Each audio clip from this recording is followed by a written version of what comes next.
ಪಕ್ಕದ ಹೋಗ್ತಿರ್ತೆ ನೀವು ಬೆಲ್ಟ್ ಮಾಡ್ಕೊಂಡ ಅಂತೀನಿ ಆಗ ಮುಟ್ಟು ಪ್ಲೇಟ ಇರಿಸಿಕೊಂಡು ಪ್ಲೇಟ ಇರಿಸಿಕೊಂಡು ನಾಚೆ ಹೊರಟಿದ್ದ ಅಂತ ಇದಕ್ಕೆ ಸೇಫ್ಟಿಯಲ್ಲಿ ಆಗಡಿದ್ದೀರಿ ಸ್ವಲ್ಪ ಮಂದಿ ಇದು ಸೇಫ್ಟಿಯಲ್ಲಿ ನಿಮ್ಮ ಹತ್ರ ಹೊರಟಿದ್ದ ಇದು ಸೇಫ್ಟಿಯಲ್ಲಿ ಕೂಡು ಬೇಕು ಅಂತಾರೆ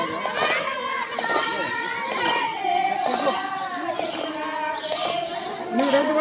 ಮಾಡಿ ಏ ಫೋಟೋ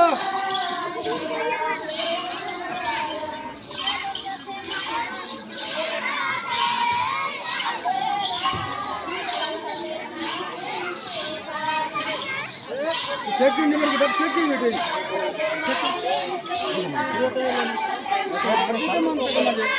ಈಗ ಕಡಿಮೆ ನಿಮಗೆ ಬಗ್ಗೆ ಮಾಡ್ತಾರೆ